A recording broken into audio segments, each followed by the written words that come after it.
Bienvenidos amigos. En esta ocasión vamos a tener una entrevista muy especial porque vamos a hablar de un tema que es de los más llamativos que ha habido a lo largo de la historia o cuando menos de los últimos 2000 años. Es un tema muy escabroso y muy espinoso y de aquí vamos a aprender bastante. Y para ello vamos a platicar y le doy la bienvenida al padre Carmelo González, que es un sacerdote español que nos acompaña el día de hoy. Vamos a hablar también con el productor de cine argentino Simón Del Acre y con Rubén Martínez. Vamos a hablar de un proyecto que ellos están, en el que están trabajando, que los ha unido en la parte espiritual y además, bueno, pues en esta parte material. Y de todos con ellos vamos a platicar sobre una miniserie que seguramente ustedes ya conocen, que se llama Apocalipsis. Bienvenidos y vamos en orden de jerarquía. Bienvenido, padre Carmelo. Buenas, gracias por la invitación. Un saludo a todos. Bienvenido, Simón. Bienvenido, gracias por la invitación. Y Rubén, bienvenido. Muchas gracias, Miguel. Bueno, pues como les comenté en la introducción, vamos a hablar de una serie que Simón está produciendo. Simón es un cineasta argentino bastante joven, como ustedes pueden ver. Cuéntanos un poquito, Simón, así como telegráficamente, ¿cómo es que tú iniciaste en el cine y por qué terminaste produciendo cine católico? Porque esa es la parte más interesante. Bien, bueno, yo estudié cine, la carrera de cine acá en Argentina y en la Universidad Nacional. Nunca me dediqué al cine, lo estudié y después me dediqué así a hacer video para empresas, eventos sociales, pero nunca pude meterme en el mundo del cine porque igual que en todo el mundo es un ambiente muy podrido, tomado por modernismo y anticlericalismo y sobre todo anticatólico. Así que bueno, siempre me mantuve al margen, pero la vocación la tenía. Y con el tiempo, bueno, se fue abaratando el hacer cine. Y cuando vino la pandemia en 2019, me quedé sin trabajo de la noche a la mañana y este proyecto del Apocalipsis que yo ya venía elucubrando en la cabeza, finalmente me encontré con mucho tiempo en mis manos y dije, bueno, vamos a intentar hacer algo, a ver a dónde llegamos. Y bueno, de a poquito se fue haciendo, salió un capítulo y ahora salió un segundo capítulo, pero es mi primer trabajo de tono tinte profesional. Pues empezaste como con el pie derecho, ¿no? Porque la verdad yo creo que las cosas, las adversidades te llevaron porque Dios quería que hicieras este proyecto seguramente, y si hubieras tenido trabajo en otra, pues en otra actividad, no lo hubieras podido realizar. Así que eso que en su momento pareció como algo negativo, pues se convirtió en algo muy positivo para todo el mundo, ¿no? Totalmente, totalmente. Bueno, como dice, creo que San Pablo, todo sirve para el bien de los que aman al Señor. Y es así, la verdad que yo lo veo como algo muy providencial. Yo toda la vida, desde que terminé la universidad, siempre recé y le pedí a Dios que me diera la oportunidad de trabajar en esto que amaba, que era el cine, y hacerlo de una forma que no comprometiera mis valores. Y bueno, finalmente se dio este proyecto del Apocalipsis. Yo ya lo venía trabajando y masticando desde que había leído al padre Castellani por primera vez, que es el sacerdote que escribe los libros en los que yo me baso para la serie. Y como decís vos, yo también tengo una familia y tenía mi trabajo que no tenía ninguna relación con el cine y me era muy difícil tirarme el piletazo, como decimos acá en Argentina, ¿no? Animarme a dejar todo porque yo también sentía que tenía responsabilidad de Estado, ¿no? De mantener a mi familia, entonces mantenía mi trabajo fijo y de repente, bueno, nos vino esta oportunidad a través de la pandemia que realmente para mí fue providencial por esto Claro. Y por muchas otras cosas. Claro, claro, qué interesante. Vamos a pasar ahora con el padre Carmelo. Padre, gracias, Simón. A ver, padre, cuéntenos un poquito. Usted es un sacerdote español nacido y radicado en las Islas Canarias, pues en España, obviamente. Pero además, usted se ha convertido, y yo creo que mucha gente que va a ver este video lo va a reconocer, a conocer o a reconocer, porque usted es uno de los sacerdotes perseguidos, y usando el término que se ha puesto medio, pues como de moda, usted ha sido de los sacerdotes misericordiados, que pues ha sufrido en carne propia las consecuencias de la fidelidad a la iglesia y en particular a la misa tradicional. Cuéntenos, por favor, padre, porque además usted es un padre muy joven, ¿cómo es que usted se encuentra con la misa tradicional? Me imagino que Simón pues está en esa misma sintonía, por lo que nos comentó el padre Castellani, y toda esta tradición que hay en Argentina, obviamente la tradición. Cuéntenos, padre, cómo es que usted llega y conoce la misa tradicional, cómo se hace usted un sacerdote, pues vamos a decirlo, tradicionalista. Mucha gente ya toma ese término en un sentido como si fuera algo negativo, cuando es lo más honroso a lo cual uno puede llegar. Y cuando empezó su proceso de persecución y ya más adelante vamos a platicar sobre el asunto ya del Apocalipsis, pero ahorita para que la gente que no tenga el gusto de conocerlo sepa un poquito sus antecedentes, por favor, padre. Pues sí, como decía usted, yo radico en las Islas Canarias. De hecho, nacido allí, casi siempre he estado por allí. Son un archipiélago perteneciente a España. Yo llevo ya en torno a 13 años de ministerio sacerdotal, que cumplo el próximo mes de febrero, y prácticamente por providencia, antes de ordenarme sacerdote en el seminario, conocí la misa tradicional, pero no porque me la presentaran o porque fuera algo propiamente establecido dentro del seminario, sino porque más bien dentro del seminario había como una especie, no sé cómo decirlo, de burla, de ataque frontal a eso que dicen de misa tradicional, ¿no? Entonces, para mí fue algo, insisto, providencial. Yo no, por familia, no conocía la tradición. Sí es verdad que mi familia es muy religiosa, pero no es de un ambiente tradicional, ¿no? Y fue como el cauce que Dios utilizó para que desde el seminario pudiera yo comenzar a entender que la misa que estaba viviendo, pues desde que nací hasta ese momento, no era la misa de siempre, que existía una misa que existió previamente a la reforma litúrgica y que en realidad se convirtió para mí desde ese momento en algo central en mi vida, ¿no?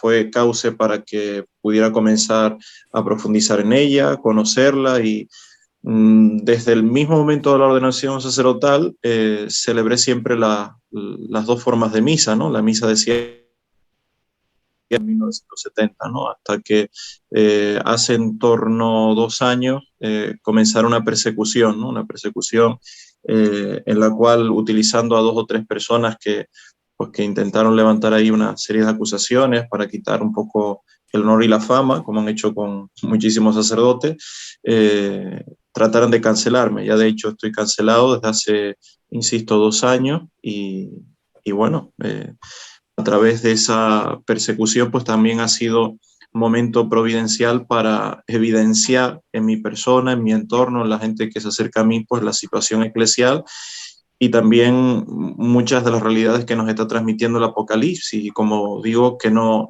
son cosas del futuro, sino son cosas que ya estamos viviendo y que tenemos que tener el sano realismo del católico para centrarnos, ¿no? En las pruebas y en las circunstancias en las cuales pues hoy por hoy, desde hace ya tiempo nos encontramos. Ya somos más de 4.000 sacerdotes cancelados en la Iglesia Católica.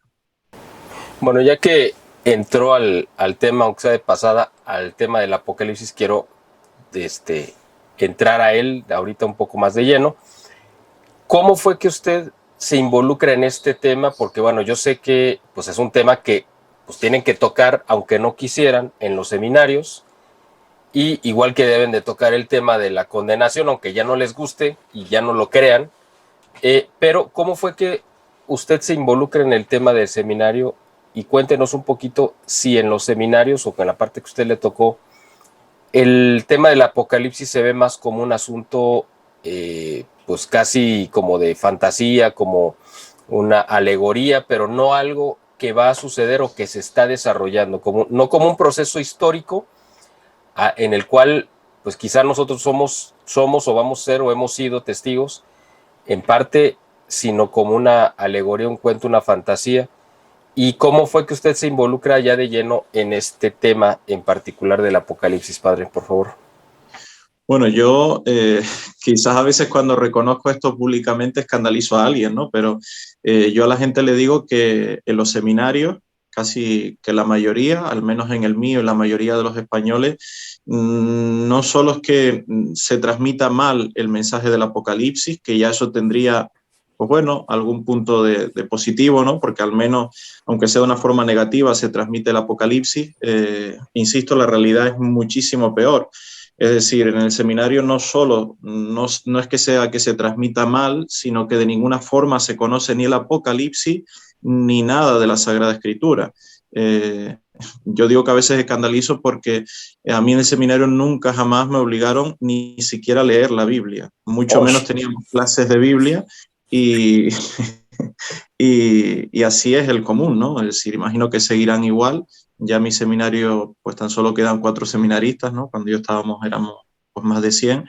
Pero esta es la realidad de la iglesia. Entonces, yo llego a esto especialmente porque gracias a Dios estuve bendecido con muchos sacerdotes alrededor y me he esforzado, ¿no? Por estudiar, por formarme, por buscar yo, pero no porque fuera una exigencia de parte de la diócesis, ¿no? Para la consagración.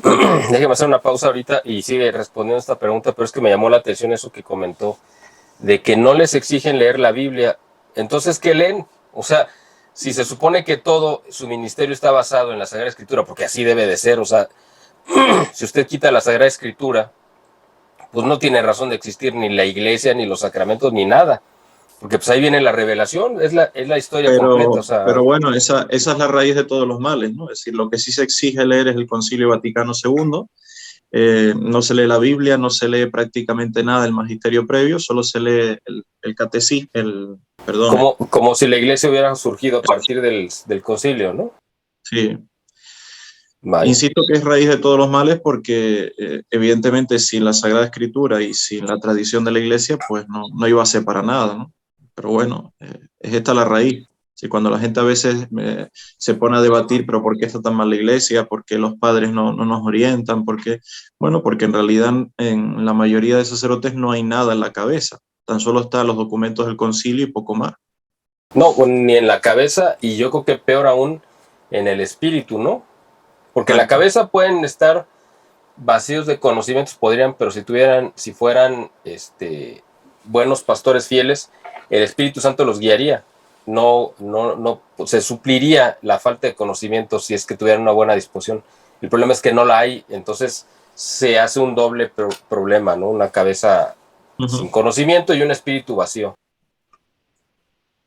Sí, entonces a veces tenemos que ser un poco pacientes con los sacerdotes porque, como usted dice, juntando estas dos realidades, falta de conocimientos y a veces también una desorientación, no sé, de corazón, moral o interior bastante fuerte, pues eso lleva al desastre total en la iglesia porque, claro, el espejo de los sacerdotes son los laicos. Si el sacerdote no tiene una orientación y no tiene una luz interior para poder transmitir al laicado, difícilmente el laico que no ha estudiado nada y que está envuelto pues, en miles de problemas en el mundo, en miles de batallas en su familia, en su puesto de trabajo, en sus circunstancias, pues aquí hay algo muy grave. Por eso este trabajo de Caravel Films y pues toda esta gira y todo este esfuerzo que se está haciendo, yo diría que es muy inspirado por el Espíritu Santo, ¿no? Porque tenemos que profundizar la Sagrada Escritura y quizás de los libros de la Sagrada Escritura el que más actual sea es el Apocalipsis, ¿no?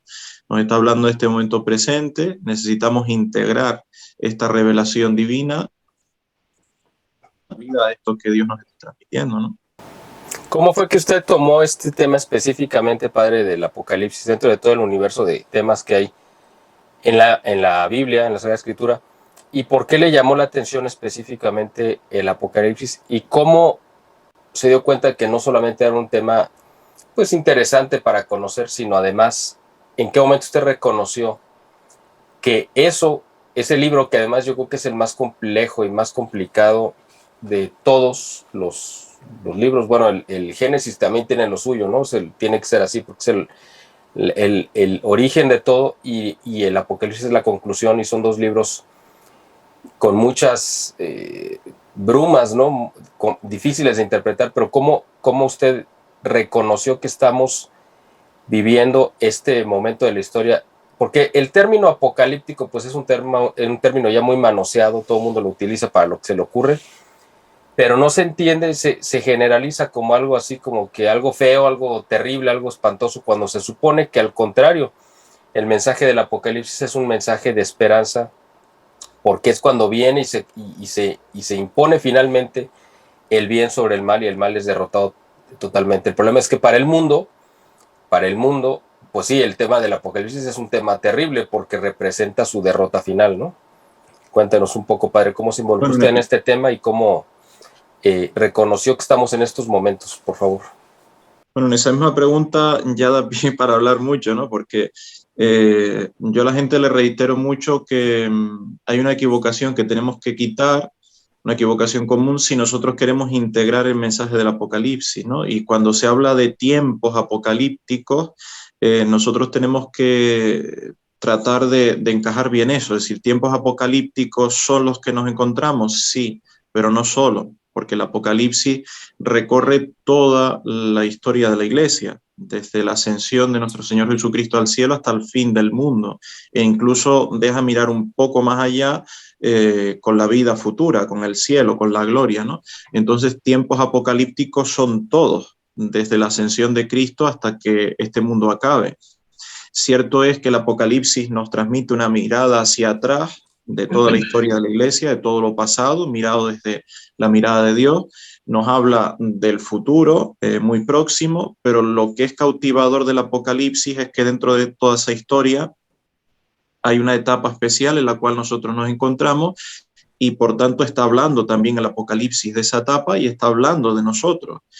Entonces, para todos es interesante. No es que el Apocalipsis sea solo cuando el sol se vuelva a tinieblas o cuando las estrellas caigan, que eso ocurrirá, ¿no? Pero tenemos que poner un acento fuerte, fortísimo en este momento presente. De ahí que casi que igual, al menos para mí, ¿no? Que con la misa tradicional, con la tradición de la Iglesia, yo me encuentro con el Apocalipsis también por esa especie de esfuerzo titánico que yo viví por evitar el Apocalipsis, por nunca predicar de él, por hacer como 1000 piruetas para no interpretarlo correctamente, ¿no? Entonces, para mí se volvió algo que es cautivo, ¿no? Que necesita como un esfuerzo especial, ¿no? Y de esa forma, pues también fue una atracción, ¿no? Igual que la misa tradicional o la tradición de la iglesia en general, pues me produjo esta atracción especial, igualmente el Apocalipsis, ¿no? Y cuando uno lo va interpretando de una forma correcta, el Apocalipsis viene a ser como la luz más perfecta dada por Dios para este momento. Si nosotros obviamos el Apocalipsis, en realidad pues nos metemos en toda esa forma de ver la situación que tiene pues la gente, ¿no? Una forma de ver un tanto pesimista, un tanto estrambótica, ¿no? El Apocalipsis es muy realista, porque Dios es realista, Dios no nos oculta la realidad, Dios nunca jamás va a tergiversar las cosas, no va a decir, como a algunos le gustan, que lo bueno es malo o lo malo es bueno, siempre va a decir las cosas como son, pero dentro de ese realismo y dentro de esa veracidad total de Dios, Dios es la misma verdad, esto precisamente es lo que nos da luz, ¿no? Entonces, en esta luz nosotros vemos esperanza en medio de estas dificultades, de las que están próximas para venir y, por tanto, ¿a quién no le interesa el Apocalipsis, ¿no? O diríamos, ¿por qué no hablar con mayor frecuencia y profundidad del Apocalipsis? Claro, claro. Ahorita quiero regresar con usted y tocar un poco más el tema a fondo, porque hay mucho más de qué hablar, pero quiero regresar con Simón, padre, para preguntarle exactamente lo mismo. ¿Cómo fue que tú, Simón, te involucraste con este tema del Apocalipsis, pudiendo, dentro del universo de temas católicos que podías haber tocado, como vidas de los santos o lo que tú quieras, cualquier historia, ¿Cómo fue que te llamó la atención y te involucraste en el tema específicamente del Apocalipsis? Ya nos comentaste un poco sobre la influencia, ¿no?, del padre Castellani, pero ¿eso fue lo que te llevó o hubo algún punto así de inflexión que dijera, es por acá? Y yo creo que la providencia, por alguna extraña razón, eligió a este inútil siervo, pero es más bien una especie de obsesión que me agarró. Yo, de la verdad, del Apocalipsis, lo que conocía es lo que mostraba Hollywood, ¿no? Una fantasía, mundos distópicos, donde el hombre ponía la solución yendo en un cohete a parar un meteorito, o lo que sea, pero se salvaba el mundo gracias al hombre, y eso era el Apocalipsis para mí.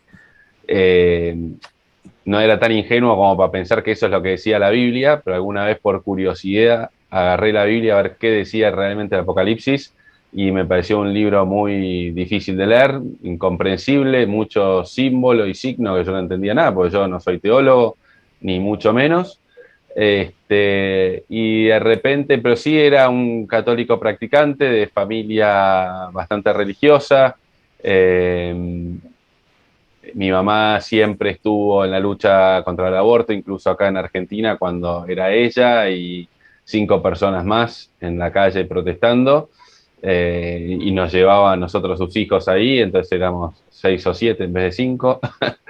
Pero sí veía, gracias quizá a la educación de mi madre, veía lo mal que estaba el mundo, lo que hoy vemos con total claridad, ¿no? Mamá sí hablaba de una gobernanza mundial, porque ella leía a Sanahuja y al padre Sanz, y bueno, eso como que siempre estuvo latente ahí. Y cuando leí al padre Castellani, por casualidad, en realidad, porque leí un artículo de él en internet, yo ni sabía quién era el padre Castellani, me pareció súper claro y entretenido el artículo que leí, y empecé a buscar más del padre Castellani. Me había gustado mucho cómo escribía, y más que nada por leer algo entretenido. Algo que sí me inculcó mi madre fue siempre leer lecturas piadosas, ¿no? Entretenerme si iba a leer una novela, que sea una novela católica, alguna vida novelada de santo, y no leer cosas mundanas o inmorales. Y bueno, buscando qué leer, por el gusto de leer nomás, encontré el Apocalipsis de San Juan, y por curiosidad, escrito por Castellani, que es un estudio del Apocalipsis de San Juan, y por curiosidad lo leí, y me impresionó la actualidad del libro, ¿no? Dije, pero pucha, esto es ahora, dije. Al tener la explicación del libro del Apocalipsis de mano de un teólogo enorme como era el padre Castellani, de repente una claridad y una luz enorme sobre un libro que para mí era absolutamente oscuro, y esa necesidad me surgió de querer comunicarlo, ¿no? Es como en las películas que yo veía, se viene el meteorito y la gente está mirando, jugando al fútbol, mirando las películas, paviando, yendo a las fiestas, y uno tiene la necesidad de gritar, miren para arriba, viene el meteorito. Bueno, al leer el Apocalipsis explicado por el padre Castellani, me pasó eso, ¿no? Diciendo, esto es ahora, se viene Cristo en cualquier momento, levantemos la cabeza, dejen de paviar. Y yo no tengo elocuencia suficiente, porque no soy orador, ni mucho menos, para explicar lo que había leído o incluso para recomendar. Yo decía, che, en casa, lean este libro, y no me dan bolilla, porque yo la verdad que dentro de mi familia estaba bastante en la pavada. Entonces, ¿qué van a leer lo que les recomienda este perejil? Y siempre desde entonces, ¿no? Como tengo esta necesidad que me viene adentro de querer comunicar el Apocalipsis, no saber cómo, y orando le decía al Señor, bueno, a ver, me encantaría poder hacer una película sobre el Apocalipsis, si tú quieres. Y finalmente, como te decía, después de 5 años más o menos de estar pensando, en cuanto tenga la oportunidad la hago, se dio la oportunidad. Pero sí, fue por leer al padre Castellani. Okay.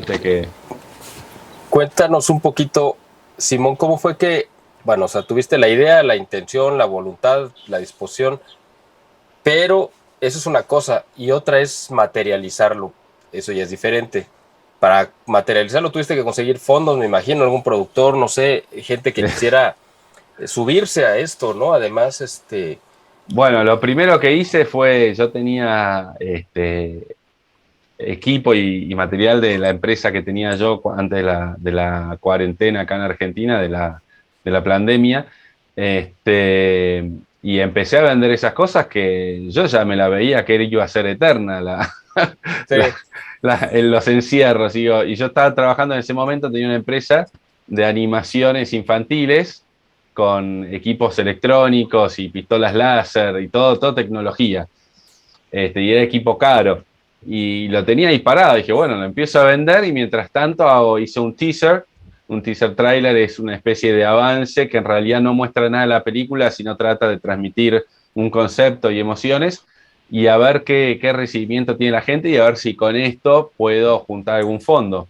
Y junté unos pocos fondos, la verdad que junté muy poco, pero también San Juan me la hizo fácil porque el primer capítulo es Cartas a las 7 iglesias, ¿no? Es este señor que ven acá, perdón, de Sí. este lado, escribiendo cartas. Entonces lo único que tuve de costo fuerte fue contratar a este actor, contratar una voz de actor de voz para que haga la voz de San Juan, que me gustara, contratar al locutor y viajar a un lugar que tuviera una cueva y filmar, punto. Filmamos en 2 días. Entonces, después sí, mucho trabajo de postproducción y todo, pero eso con tiempo, que era el mayor recurso que tenía yo, lo fui haciendo todo yo. Entonces, ¿cómo fue que pasaste del concepto de hacer una película? Porque me imagino que empezaste pensando en hacer una película y terminaste haciendo una serie. ¿Cómo fue que pasaste o desde un principio tuviste la idea de hacer una serie?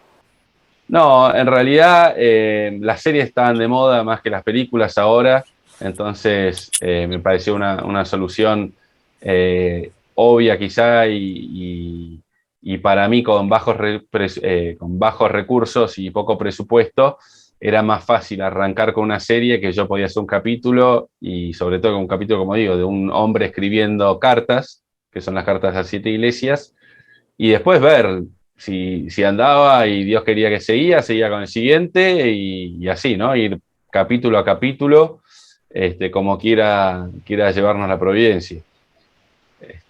No, imposible hubiera sido encarar una película completa del Apocalipsis. Pues fue una buena fórmula, ¿no? Porque así te fuiste allegando recursos. Ahorita llevan realizados 2 capítulos completos, ¿verdad? Sí, estamos terminando el tercero. Ok, terminar el tercero. ¿De cuánto dura cada capítulo? Cada capítulo dura aproximadamente entre 40 minutos y 30 minutos. Ok, me imagino que la gente dice, se les ha de hacer como agua, ¿no? Me imagino que les pasa muy rápido y han de decir, ¿pero por qué? ¿Por qué tan poquito? ¿Por qué tan poco? Pero fue una buena fórmula, ¿no? Porque dices efectivamente que ahorita está más en boga, ¿no? Lo de la serie. Y además vas enganchando a la gente.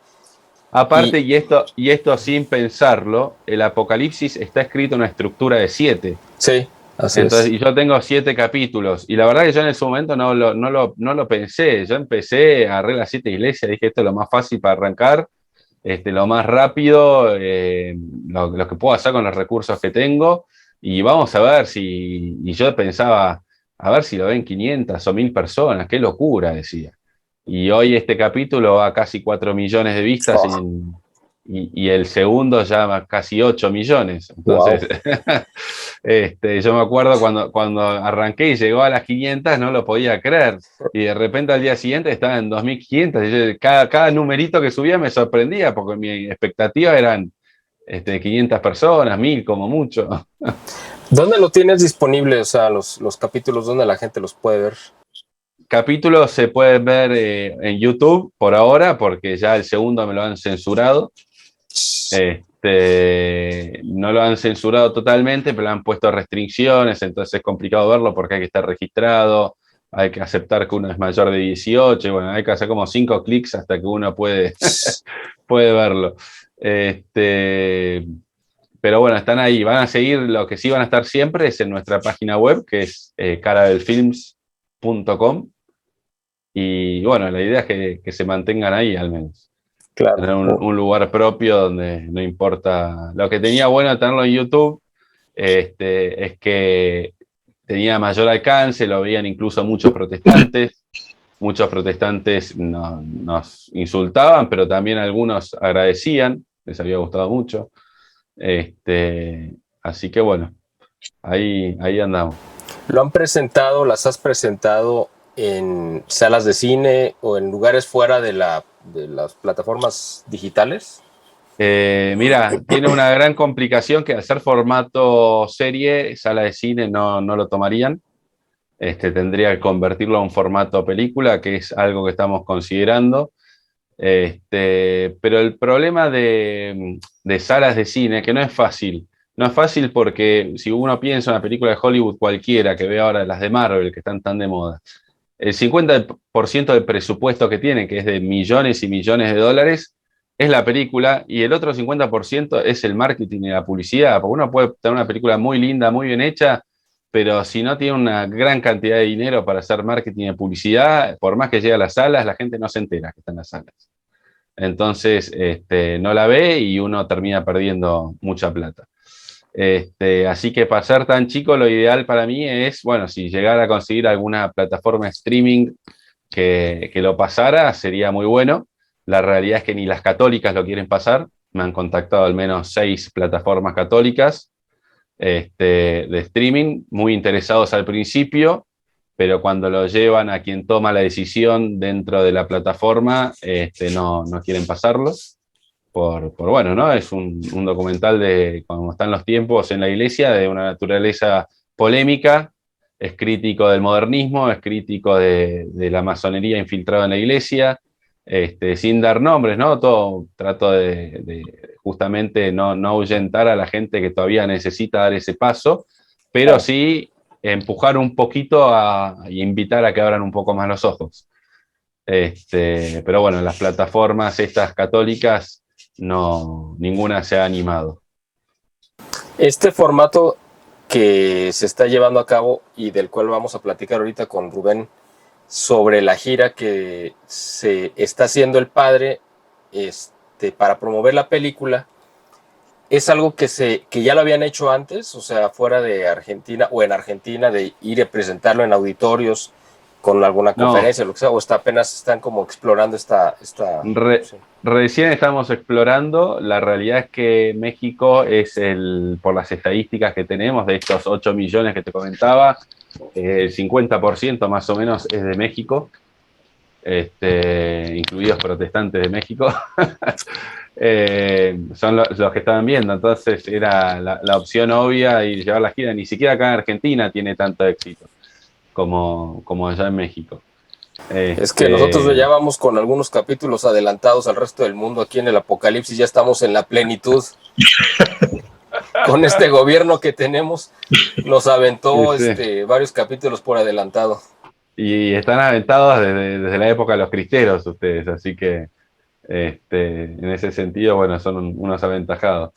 Pero sí, claramente hay mucho mejor recepción en México y bueno, deberían estar agradecidos por eso, porque veo que la gente es mucho más abierta a este mensaje. Muy bien, vamos a platicar ahorita un momento con Rubén para que nos cuente ahora sí cómo está el asunto. A ver, estamos ahorita en el proceso de una gira internacional de promoción de esta película, bueno, de esta serie documental que está promoviendo el padre Carmelo, y tú estás también involucrado, Rubén, en la parte de la organización y la promoción aquí en México. Cuéntanos, por favor, qué actividades están realizando, en dónde y un poquito, o sea, considerando que este video, pues no solamente lo van a ver las personas en la última semana de enero, sino a partir de ahí y otras personas que lo verán después, si es que hay otras actividades programadas como para febrero, etcétera. Cuéntanos un poquito de lo que tengas de información de la logística, en dónde se va a presentar, en qué lugares, cómo la gente puede asistir, si tiene costo, etcétera. Por favor, Rubén. Claro que sí, mira, esta gira inició en la Ciudad de México y ya se ha presentado en otras plazas como es Puebla, León, Querétaro. Ahora el padre se encuentra precisamente en Estados Unidos para continuar por allá la gira. Y de Chicago regresa a nuestro país, a Guadalajara directamente.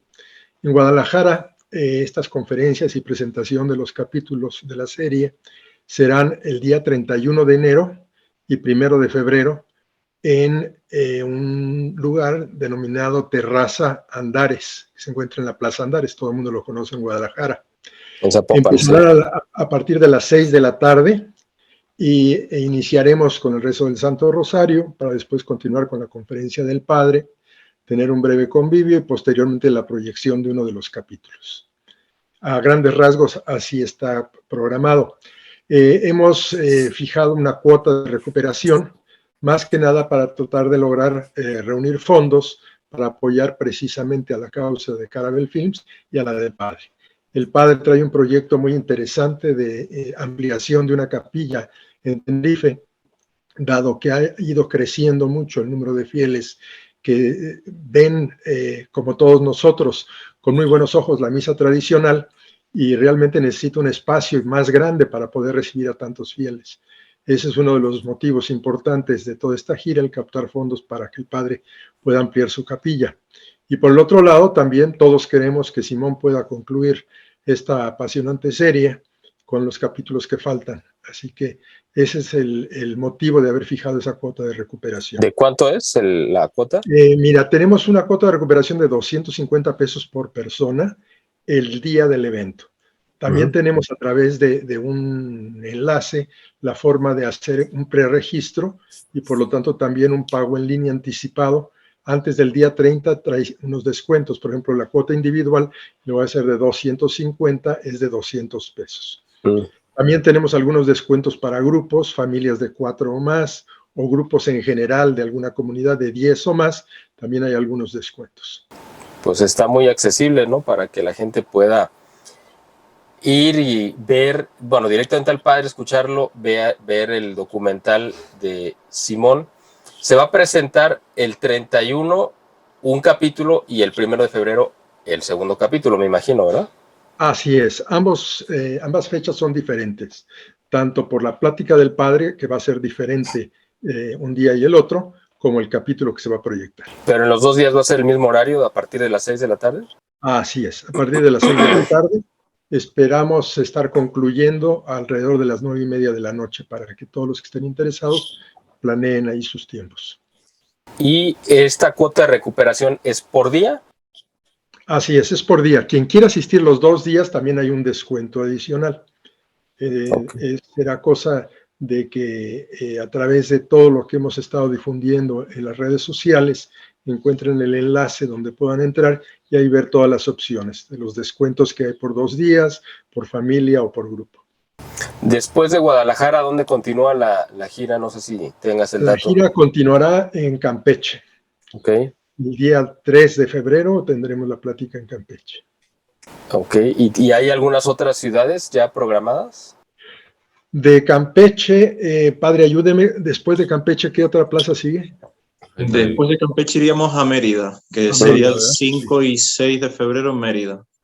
Digo, para aprovechar de darle promoción ahorita que la gente que está haciendo favor de ver este video, pues que sepa, por si pasa por su ciudad, pues que aproveche, o si está cerca de ustedes, que se puedan dar la vuelta y no dejen pasar esta oportunidad de escuchar al Padre, de ver los capítulos de la serie y bueno, que se lleven una experiencia que puede cambiar su vida, ¿no?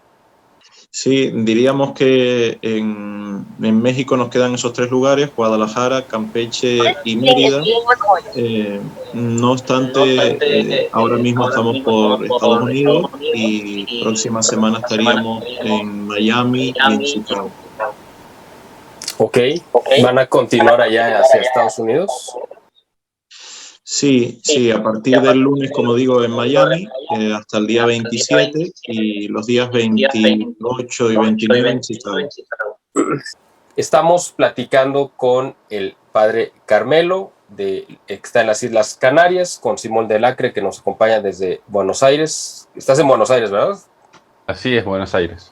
Con Rubén Martínez, que bueno, es de la Ciudad de México, pero ahorita anda de gira promoviendo la serie del Apocalipsis, anda acá en los Altos de Jalisco, y bueno, yo que me encuentro aquí en Guadalajara. Estamos platicando, como ustedes ya vieron a lo largo del video, de esta serie, esta producción y del libro del Apocalipsis, que son 2 temas que se han entrecruzado. Dios, la providencia ha permitido que el padre Carmelo y Simón pues terminen involucrados, digamos, en este tema tan apasionante. Bueno, de hecho nosotros 4, ¿no? En este tema tan apasionante que es el del Apocalipsis, tan complicado, tan complejo. Y quiero regresar un poco con Simón. Cuéntanos, ¿has tenido alguna asesoría, digamos, teológica para poder interpretar, o básicamente lo que has hecho ha sido como interpretar literalmente lo que has visto en el Apocalipsis? ¿Le has dado una interpretación tuya, ahora sí, como director, como cineasta? ¿Le has dado tu punto de vista, digamos, a lo que has hecho? ¿O has tomado prácticamente literal lo que está sentado en el libro del Apocalipsis y lo has convertido en imágenes? Bien. Bueno, cada capítulo tiene una estructura muy similar al libro del padre Castellani, como es la estructura del libro. La estructura es una estructura de 2 columnas. Va el texto del Apocalipsis, la cantidad de versículos que el padre considera necesario, 1, 2, 3 versículos, y en otra columna va la explicación de esos versículos. Entonces, siguiendo esa estructura, yo no soy teólogo, ni exegeta, ni estudioso, nada. Soy un católico de a pie nomás, que sabe o estudió hacer cine. Entonces yo me remito al padre Leonardo Castellani, que sí fue un gran estudioso, un teólogo enorme, hablaba más de 8 idiomas, estudió en la Sorbona, estudió en Roma también, era esas mentes brillantes, ¿no? Que da cada tanto la historia. Entonces yo lo sigo a él al pie de la letra, no interpreto nada, él es el exégesis, él era el gran teólogo, y lo que ven en el video es interpretación 100% de él. Eso en cuanto a las explicaciones del Apocalipsis. En cuanto a las imágenes que muestran las visiones del Apocalipsis, soy literal, muestro tal cual lo que dice San Juan, basado principalmente en obras de arte clásicas, que hay mucho arte apocalíptico. Después me echamos esas mismas obras en las que nos basamos a lo largo de la explicación, pero tenemos una estructura similar, el capítulo tiene una estructura similar al libro. Entonces tenemos las visiones de San Juan Apóstol, que las vemos, ¿no? Mientras se escucha el texto del Apocalipsis, que es la voz de un anciano escribiendo. Vemos lo que dice el texto. Si el texto dice, vi un caballo pálido, y el nombre de su jinete era Muerte, vemos un caballo pálido y un personaje disfrazado de la muerte arriba del caballo pálido. Dice que lo seguía el infierno, al jinete llamado Muerte. Entonces hacemos una especie de fuego que viene detrás del caballo. Cuando dice, fui arrebatado al cielo y vi 24 ancianos rodeando el trono, y en el trono, y describe cómo era el trono y que había un arco iris que rodeaba el trono y 4 vivientes alrededor del trono. Eso lo hacemos todo con efectos especiales, ¿no? Pero se filma, conseguimos un montón de voluntarios, de ancianos voluntarios que vinieron a filmar al estudio. Se filmó sobre una técnica que se llama croma verde, para retirar los fondos, y todo eso después se compagina en un programa con varias técnicas, y se logra la imagen del cielo, que también está basada, ahora es todo filmado, ¿no? Es con actores, pero está basado en obras de arte clásicas, que el primer paso, ¿cuál es? Es meterse en internet y empezar a mirar obras y pinturas clásicas que hayan representado esas escenas que aparecen en el Apocalipsis. En la computadora tengo bajados más de unas 8.000 o 9.000 imágenes con las que voy trabajando. Bueno, no es que las bajé de golpe, sino a lo largo de 2 años fuimos recopilando, y son las imágenes en las que me baso para la visual.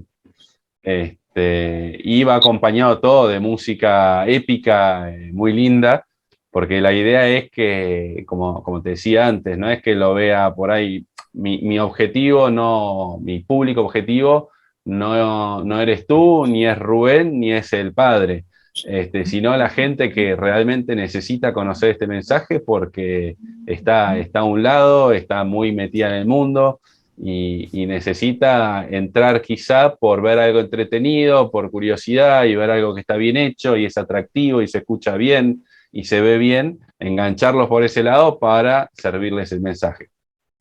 ¿Cuánto tiempo te ha llevado grabar y preparar, producir cada capítulo? Bueno, el primer capítulo en un fin de semana lo grabamos, pero después está toda la postproducción que llevó casi un año, Uf. más o menos 3-4 meses antes de preparación y de escritura de guiones, en la cual se escribieron los 4 meses, esos primeros 4 meses se escribieron los primeros 3 guiones de los 3 capítulos primeros. Después el segundo, como decía, el primer capítulo es Cartas a las 7 iglesias, que lo tenemos a San Juan escribiendo, muy sencillo, pero después de las 7 iglesias empiezan los 7 sellos, que es donde están los famosos 4 jinetes del Apocalipsis, empiezan las visiones del cielo, hay terremotos, empiezan a haber como más efectos. Ya en el tercer capítulo son las 7 trompetas, donde aún empiezan a haber más efectos, empiezan a haber más actores, porque aparecen los 2 testigos, aparece la muerte de los 2 testigos en la plaza de Jerusalén, y aparece un montón de efectos, ¿no? Una estrella que cae del cielo, fuego que llueve sobre la tierra, empieza a complicarse, y ya ni que hablar los que siguen después de que está ya en la última parte de postproducción, pero los capítulos que nos quedan, que ahí está el grueso del costo, necesitan mucho trabajo de animación digital, de CGI se dice, que es todo lo que es personajes 3D animados y lugares 3D, ¿no? Empieza a aparecer el dragón de 7 cabezas, la bestia de 7 cabezas, la otra bestia que es el falso profeta, y son todos unos personajes que la única forma de recrearlos es digitalmente, contratando un estudio de lo mismo que contrata Hollywood, que los hay en todo el mundo, pero son muy, muy costosos, porque tienen muchísimo trabajo y están siempre saturados de trabajo y con mucha demanda. Entonces, es muy, muy costoso todo eso. Vaya, qué interesante. Ahora vamos a regresar un poco con el padre Carmelo, si me lo permiten. Padre, ¿qué tan difícil es meterse a estudiar el tema del Apocalipsis sin perderse en el camino, sin volverse loco literalmente, sin perder la fe, sin llegar a la desesperación? O sea, porque le comento todo esto porque creo que son las tentaciones que el demonio va a ir sembrando a lo largo del estudio del Apocalipsis, y cómo uno puede afrontarlo o bueno, meterse a estudiarlo sin sentir pues miedo, pánico, terror, y verlo como algo terrible que uno quisiera pues básicamente pasar de largo. Bien, yo diría que hay como 2 ingredientes que nos hemos olvidado, ¿no? Precisamente porque la iglesia está invadida de modernismo. Lo principal es que la iglesia siempre ha enseñado una interpretación literal de la Sagrada Escritura. Ya sé que esto no es así, insisto, por el modernismo, de tal forma que los personajes del Antiguo Testamento pues son personajes de fábula para muchos, pues pensemos en el patriarca Abraham, en los profetas, en los jueces del Antiguo Testamento, no digamos ya los milagros de nuestro Señor Jesucristo en el Evangelio y todo el resto de narraciones y acontecimientos de la Biblia, ¿no? Entonces, si nosotros por fin veamos esa manía de interpretarlo todo de forma alegórica, como si fuera un simple relato para entretenimiento, para crecer en moralidad, entonces el Apocalipsis, insisto, y toda la Sagrada Escritura tiene una correcta interpretación, ¿no? La literalidad de lo que está allí, ¿no? Partiendo de ahí, un segundo aspecto es colocar bien el objetivo. Es decir, el Apocalipsis y toda la Biblia no está centrado en los desastres, en las plagas, en las dificultades de cada momento, ¿no? Sino está centrado en Cristo Cordero, ¿no? En Cristo Cordero Pascual que vence y que triunfa. Evidentemente el Apocalipsis insiste en las plagas, insiste en los desastres que ya estamos viviendo y que próximamente están por venir, pero cuando uno sabe que todo esto es purificación, que todo esto es como el medio necesario para que la iglesia sea purgada, para que pues todos los males que están asolando a la humanidad y al hombre del propio corazón sean eliminados, pues entonces la visión es de esperanza, ¿no? No es una visión ni para perder la fe, ni para desesperarse, ¿no? No es un libro para que crezcamos en la depresión, ¿no? Sino para que crezcamos en la correcta esperanza, ¿no? Cuando nosotros vemos la literalidad, en la literalidad del texto está todos esos desastres, pero también está el triunfo de Cristo, también está la purificación de la iglesia, también está eso que se conoce como el reino milenario, ¿no? 1000 años donde la iglesia va a brillar en este mundo antes de que acabe de una forma especial, donde se va a vivir de una forma particular el evangelio, donde va a triunfar socialmente Cristo nuestro Señor, el reinado por fin social de Cristo en esta tierra, de una forma espiritual. Entonces, todo esto, al menos a mí no me parece algo que sea pesimista o que sea de personas tendentes a la depresión, sino todo lo contrario, de personas que de verdad pueden salir a la calle, de verdad pueden levantarse por las mañanas, de verdad pueden ir a luchar en su trabajo, en su familia, porque al fin la palabra última no va a estar en estas pruebas, en estas dificultades, ni en toda esta oscuridad que están volviendo a la iglesia, a la sociedad, ¿no? Al fin, la mirada última es el triunfo de Cristo en esta tierra, antes de que acabe el mismo mundo. Entonces, hermosísimo. Ahora, padre, una pregunta.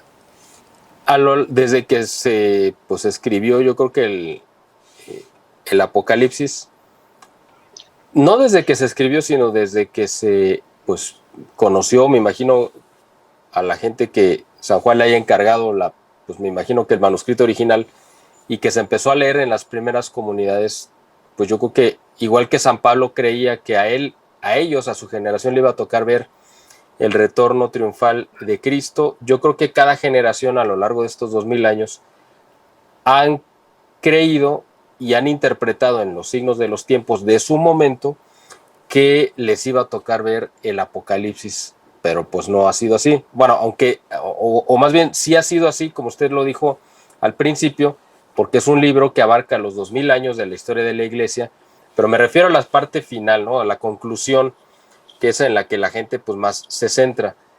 ¿Cómo podemos saber que nuestra generación actual quizás sea esa generación a la que se refería la parte conclusiva o la parte central del Apocalipsis, que le iba a tocar vivir todas estas tribulaciones? ¿Cómo podemos saber que quizás sí sea esta la generación a la que nos va a tocar vivir esto, y no seamos como otras generaciones anteriores que pensábamos que era la nuestra y no era?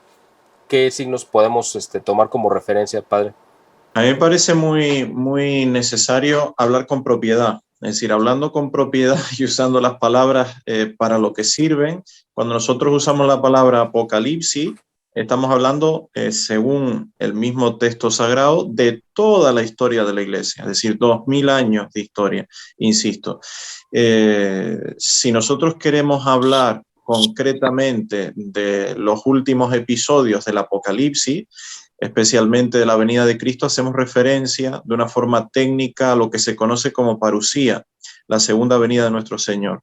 Bien, con eso claro en la mente, recordemos que según el Apocalipsis, según el libro sagrado de la Biblia, la historia de la iglesia se divide en 7 etapas. Si vamos recorriendo cada una de esas 7 cartas, que como decía Simón de Lacre, pues componen el primer episodio de la serie, vemos que ya nos encontramos en la 6ª de las etapas, es decir, en la penúltima. El mismo texto, de forma literal, afirma que el fin de esta 6ª etapa es la parusía, es la venida de nuestro Señor Jesucristo, y previo a esa venida o en conjunto con ella, una serie de pruebas terribles por las cuales ya está comenzando a pasar la iglesia y que se van a agigantar al máximo en breve. Entonces, esto, como decía hace un instante, nos da luz porque muchas personas están un poco perdidas, es decir, qué sentido tiene la desorientación generalizada dentro de la iglesia. Los pastores no saben a veces a dónde nos llevan, se plantean unas cosas que son un tanto estrambóticas dentro de la iglesia, no tienen ningún sentido dentro de la doctrina revelada. Pues bien, todo esto tiene una explicación. Nos encontramos en la sexta etapa histórica de la iglesia, que degenera en una serie de pruebas terribles, pero que al fin va a concluir con la parusía, con la venida de nuestro Señor Jesucristo, segunda venida en gloria, poder y majestad. De esa forma, nuestro Señor va a ser quien purifique la sociedad y la iglesia. Esa purificación, aun cuando muchas personas creen que se va a dar pues porque al fin los sacerdotes se pongan de acuerdo y decidan no sé qué cosa, o porque los católicos decidan o hagan no sé qué cosa, esa purificación se va a dar únicamente de mano directa de nuestro Señor Jesucristo. Decir lo contrario es ponerse en contra del mismo texto sagrado. Entonces, cuando nuestro Señor realice eso, dará comienzo a la séptima y última de las etapas históricas de la iglesia, esos 1000 años de presencia en esta tierra, de una iglesia evidentemente todavía imperfecta, porque no es el cielo, es la vida en la tierra, pero una iglesia tremendamente purificada, purgada, y que al fin va a hacer que brille el corazón de Cristo, es el reinado social en esta tierra, en esta sociedad, en esta iglesia terrena de nuestro Señor Jesucristo. Y esto es, sigo apuntando, hermosísimo. No hay nada más bello, nada que nos pueda dar más esperanza en este momento terrible que estamos viviendo todos. Claro, es el momento de la liberación finalmente, ¿no? De levantar la cabeza después de llevar el yugo de del demonio, ¿no? Que nos ha sometido en este mundo y que por eso la sociedad actual interpreta como algo terrible el momento de la liberación. ¿Por qué? Porque esa sociedad y el mundo responden a los intereses del demonio, no a los intereses de la revelación y de Dios, ¿no? Exacto. Este momento final, ya casi para terminar, de la persecución que usted ha vivido en carne propia de la tradición y la misa tradicional, la misa pues de siempre, es uno de los signos, me imagino, como distintivos de que esta es la batalla final, porque al fin creo que todo se centra evidentemente en la redención.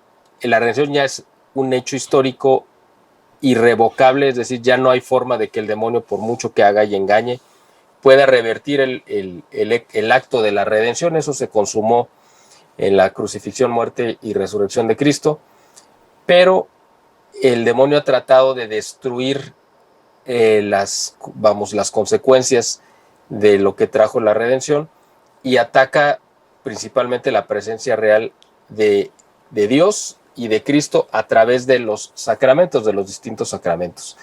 Hemos visto recientemente pues una serie de manifestaciones públicas de gente que se desbautiza, o eso cree que hace, ¿no? Que hacen actos públicos de renegar de su fe. Hemos visto, profanaciones contra la Eucaristía en contables ocasiones, ataques contra el sacramento de la reconciliación, diciendo que los sacerdotes son más pecadores que el pecador que se está confesando, por lo tanto no tienen autoridad moral. En fin, hemos visto una cantidad de ataques hacia los sacramentos, pero de todos, creo que el principal y en el que está centrado todo el ataque es en la Eucaristía, porque es la presencia real de Cristo, pero la Eucaristía está revestida, tiene como una coraza que es la sagrada, la misa tradicional, por eso el ataque directo contra ella. Esto es como la batalla final y definitiva, padre, la defensa y el ataque a la misa tradicional. Prevalecer contra la iglesia. Eso es promesa y palabra de nuestro Señor Jesucristo y por tanto eso no hay ni que dudarlo, pero casi que hasta el fin va a ser la batalla. Ya nosotros hemos comenzado. Insisto que somos más de 4.000 sacerdotes cancelados. Insisto que es medio seguir imponiendo la apostasía dentro de la iglesia. No se está luchando por otra cosa más que por cambiar la doctrina católica, por decir algunos datos y hablar con claridad, ¿cuántos sacerdotes dentro de la iglesia no están defendiendo el matrimonio homosexual o están dando la comunión a personas sin contraer matrimonio, a divorciados que conviven con otras personas, etcétera, etcétera? Todos esos sacerdotes no están cancelados. Sin embargo, hay un grupo, insisto, más de 4.000 sacerdotes cancelados en la iglesia que están defendiendo todo lo contrario, solo defendiendo la doctrina de nuestro Señor Jesucristo. Si a eso se le suma el que a nivel mundial se está luchando por un sínodo que al menos incipientemente plantea cambiar en buena medida la doctrina católica, se está permitiendo un cisma alemán de proporciones casi infinitas en el eco que va a tener en todo el mundo, en toda la Iglesia Universal. Lo que está claro es que todos los ingredientes, o al menos los principales ingredientes que nos transmite el Apocalipsis, ya están sobre la mesa colocados. Solo queda que, como si se tratara de un globo, se va inflando, inflando, inflando cada vez más hasta llegar a una situación en la cual va a parecer que la iglesia de nuestro Señor Jesucristo ha desaparecido de la faz de la tierra. Insisto, no va a desaparecer nunca. Las puertas del infierno no van a prevalecer contra ella. Pero esa promesa del Señor no quita para que la iglesia sea reducida a la mayor insignificancia, a unos cuantos obispos, a un puñado de sacerdotes y a unos cuantos laicos fieles, y ya. Y de ahí nuestro Señor Jesucristo una iglesia purificada. Esta es la realidad. Y a la gente le repito una y mil veces, esto ya lo estamos viviendo. Es decir, el anuncio no es para mañana, para dentro de un mes, ya lo llevamos viviendo décadas. Esta división interna de la iglesia y esta autodestrucción que está afectando y ha afectado a la sociedad. La única diferencia es que esto, insisto, sigue creciendo. Entonces, para un futuro inmediato, esto va, por decirlo así, reventar en una iglesia que ya nada tiene de iglesia católica. Así es, ha perdido su esencia, ¿no? Y por eso la gente como usted, que está defendiendo la tradición y los pilares sobre los que se ha fundado esta iglesia, pues son los perseguidos. Eso es parte de los signos de los tiempos. Pues hay muchas cosas más que yo quisiera preguntarles. Desgraciadamente el tiempo se nos ha terminado, pero espero que en otra ocasión, más adelante, podamos retomar esta dinámica y volver a platicar, porque me gustaría, ya que termine o concluya la gira, cuando menos esta parte que se está realizando en los primeros 2 meses de este año del 2023, para recoger como su experiencia, lo que hayan vivido, la reacción de la gente. Yo creo que nos puede servir y enriquecer también para que la gente que vea ese segundo video se motive e invite y organice en sus países giras parecidas para ayudar a fondear este proyecto, y pues para que el padre Carmelo pues pueda continuar con su ministerio, que es tan importante y que hace tanta falta en este momento. El padre mencionaba 4.000 sacerdotes cancelados. Significa 4.000 sacerdotes que oficialmente y según la autoridad o la supuesta autoridad que gobierna la iglesia actualmente no deben de ejercer su ministerio. Pero son los sacerdotes más fieles, precisamente por eso los han señalado y los han querido acallar, porque se han convertido en ese obstáculo, en esa piedra en el zapato que les están señalando sus errores, y pues por eso se convierten en objeto de persecución. Voy a ir a una ronda final con cada uno para que pues comente si les quedó algo en el tintero, lo que deseen, y al final quisiera cerrar con Rubén para que nos vuelva a recordar todos los datos de esta gira, las ciudades donde se van a presentar, costos, horarios, etcétera, para que la gente lo tenga muy en claro. Empezamos con Simón, por favor. Bueno, Rubén, más que nada agradecerte por este tiempo que donaste, por ayudarnos a difundir la gira y la serie. Y bueno, invitarlos a todos los que puedan asistir a las fechas que quedan ahí en México. Creo que les va a venir muy bien conocer al padre Carmelo, escuchar la presentación que él hace del Apocalipsis, y les va a gustar mucho la serie también. Los esperamos. Gracias, Rubén. Padre. Gracias, Simón. Perdón, Simón. Yo sinceramente reitero ese agradecimiento a Simón, a Rubén, a usted, porque al fin y al cabo es tiempo que se entrega, son muchos esfuerzos para poder llevar pues todo este trabajo de la serie del Apocalipsis a muchas personas y ante todo, dice la Iglesia, la ley principal es la salvación de las almas. Toda otra ley, toda otra obligación, todo otro esfuerzo tiene que revertirse sobre esto, la salvación de las almas.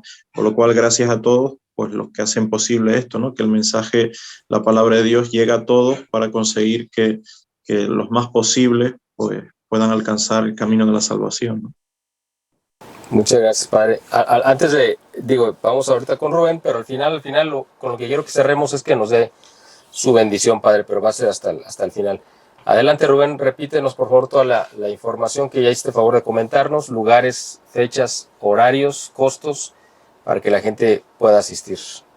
Perfectamente, sí, pues reiterarles la invitación. Sabemos que el Apocalipsis es un libro tan apasionante y al mismo tiempo en su desenlace tan actual, que creo que todos los fieles debemos tratar de escuchar estas pláticas, estas conferencias que nos está dando el Padre. Y pues reitero la invitación a todo el estado de Jalisco y todos los estados aledaños a que acudan. El recinto donde lo vamos a hacer es bastante grande, tiene capacidad para 500 personas o más, así que invitamos a todos a que estén con nosotros el día 31 de enero y 1 de febrero a partir de las 6 de la tarde en la Terraza Andares, en Plaza Andares, Zapopan, Jalisco. Los esperamos a todos. ¿Y los costos, por favor? El costo en el evento será de 250 pesos por persona, con algunos descuentos para grupos, ya sea de familias de 4 o más, o de comunidades de 10 o más. Y si lo quieren hacer en forma anticipada, también hay otro descuento para hacer su inscripción en línea. Perfecto, pues no se lo pierdan, amigos, y difúndanlo si lo ven antes de que suceda. También va a haber otras ciudades. Parte de la información que tengamos la vamos a dejar aquí en la descripción de este video para que ustedes puedan ver, tanto conozcan la página de Caravel Films, algún dato de contacto quizá con el Padre y los datos también para que puedan darle seguimiento a la gira por si están en otras ciudades y no les toca la fecha o la ubicación, pues puedan asistir y acudir. Y si no, también pues para que puedan ustedes organizar estas actividades en sus ciudades, por favor. Y por último, Padre, por favor, denos su bendición. Con gusto. Benedictio Dei Onnipotenti, Patris et Filii et Spiritus Sancti, descenda super vos et maneat semper. Amén. Amén. Amén. Muchas gracias a los tres y gracias a ustedes por el favor de su atención. Esperemos verlos pronto en un siguiente video. Hasta la próxima.